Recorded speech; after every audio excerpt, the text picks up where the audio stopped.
talk to them. Nope, I don't talk to them. Nope, I don't talk to them. Nope, I don't talk to them boys that sat on the benches. For I was in the game on 4 inches. Coach put me in the game on 4 inches.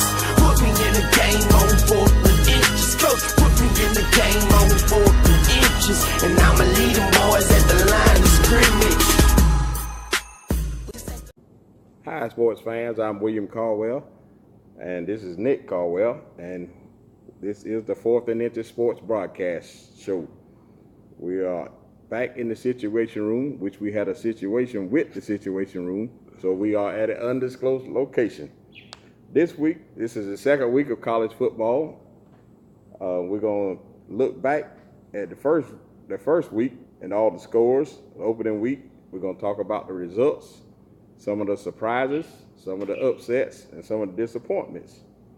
And we'll recap the top scores for the top 25 and some of the other teams in our area. And then we'll look into this week's matchups. Last week, Nick, what are some of the games that really surprised you? Some of the scores, some of the big teams. The LSU-Miami game was my biggest surprise of opening weekend because LSU was very dominant. And I didn't expect that. I knew they would be physical. I knew they would have a good defense.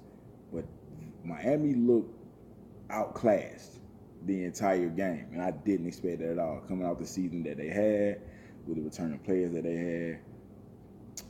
I don't know, man. It might be a long one for Miami, or they could bounce back. Yeah, LSU did jump out to a good lead and control the game for the most part.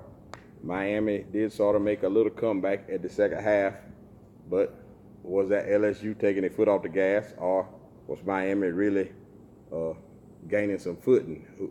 Who's to say?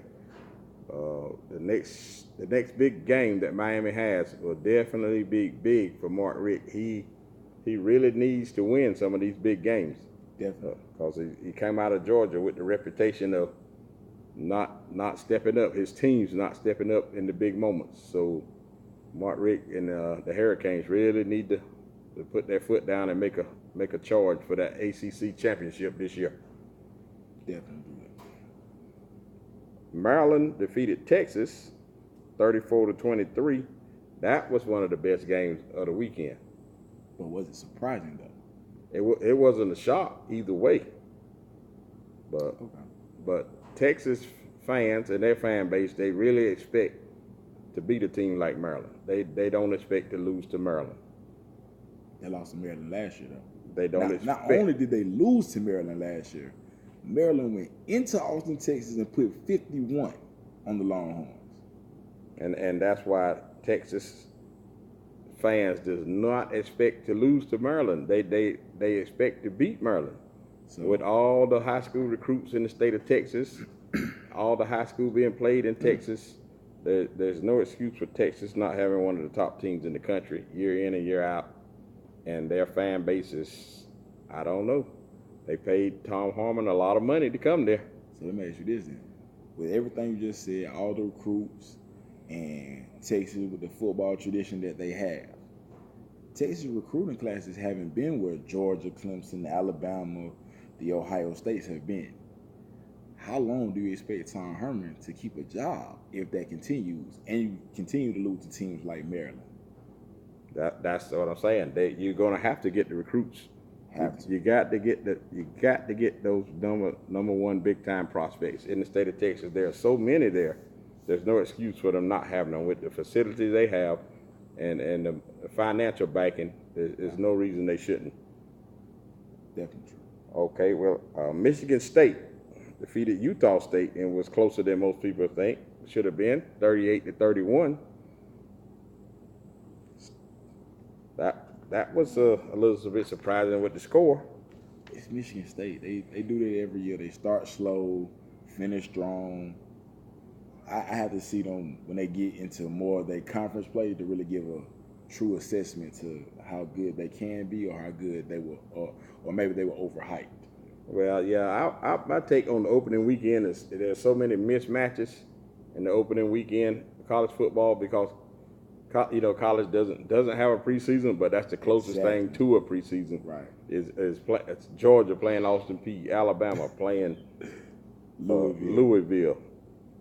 Even though Louisville is the Division I school, but they're not on the caliber of Alabama. Yeah, Lamar Jackson is coming. Ohio State playing Oregon State.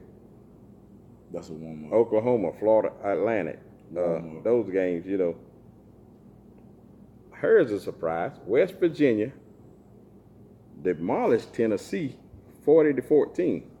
Don't remember. For all you SEC backers out there. I picked Tennessee. What do you have to say about Tennessee? I thought Tennessee would put up a fight, but this was a total blowout right here. West Virginia, maybe one of those surprise teams that could sneak into the playoffs if they have a good season. Maybe. It's possible. Or is Tennessee that bad? I think it's more of Tennessee's really not that good. I don't think they have the talent to match up right now. I mean, a team like West Virginia you should match up with, even if you're Tennessee, because West Virginia doesn't get all the number one recruits like a Georgia or Alabama, and Tennessee doesn't either. So they should be, closer to an even footing than 40-14. Yeah, that's not a good look. That's not a good look at all. The first game under Jeremy Pruitt, who came over from Alabama, it's not a good look for your first game. The other big game of the day was Auburn knocking off number 6 Washington 21-16 in Atlanta, which Auburn was a slight favorite by the experts. Slight. But some people are calling it an upset because Washington was the higher ranked team, which Washington played well. The game could have went either way. This was one of the best games of the day. That game lived up to all the hype.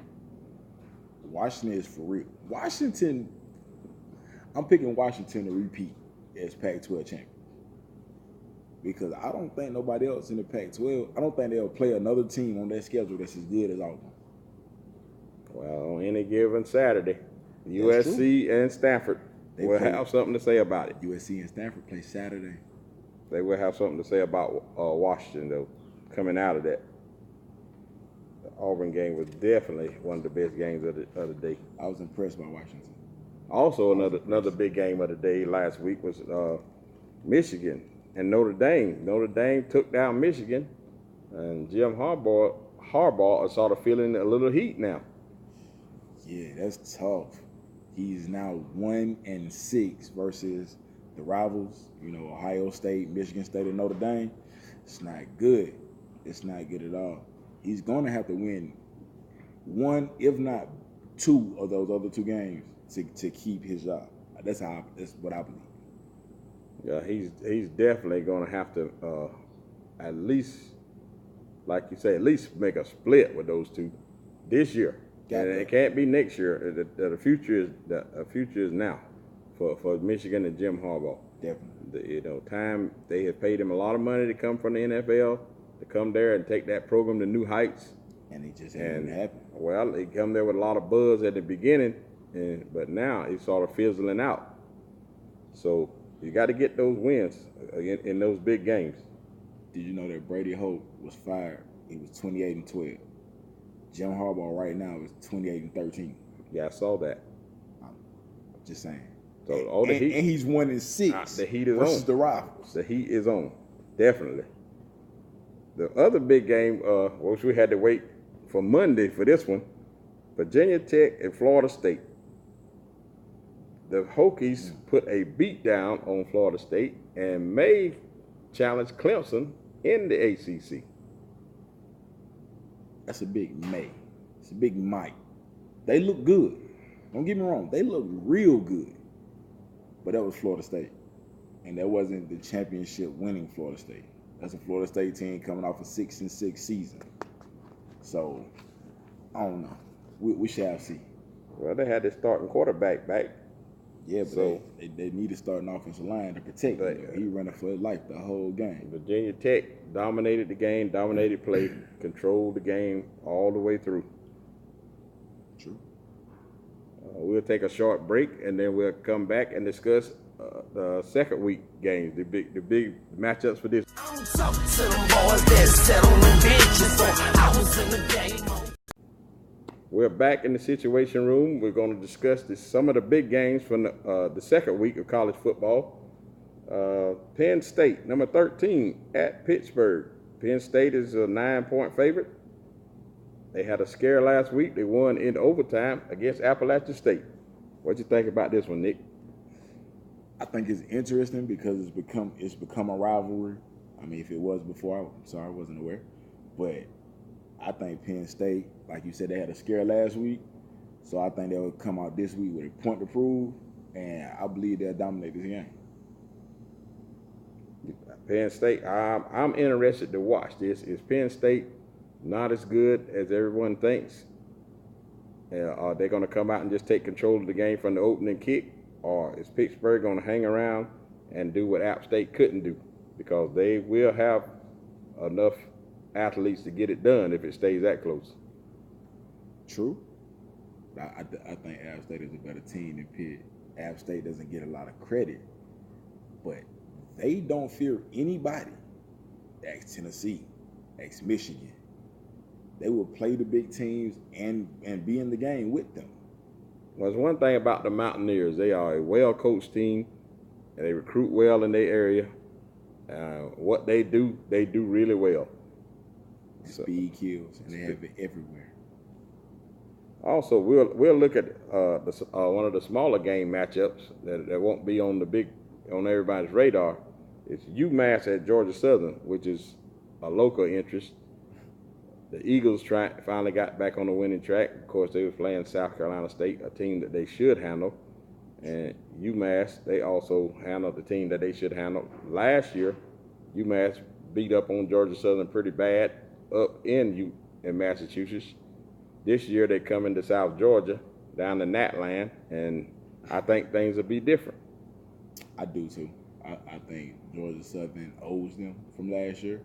And I think they're hungry to prove that this is not last year.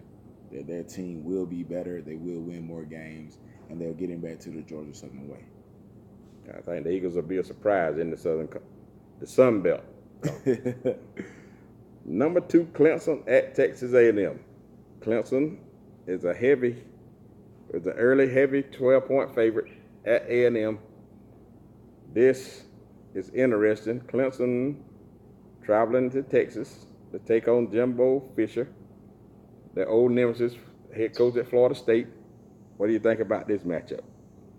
It's interesting because Jimbo Fisher is 4-4 against Dabo Swinney. So they're pretty much even as far as coaching styles go.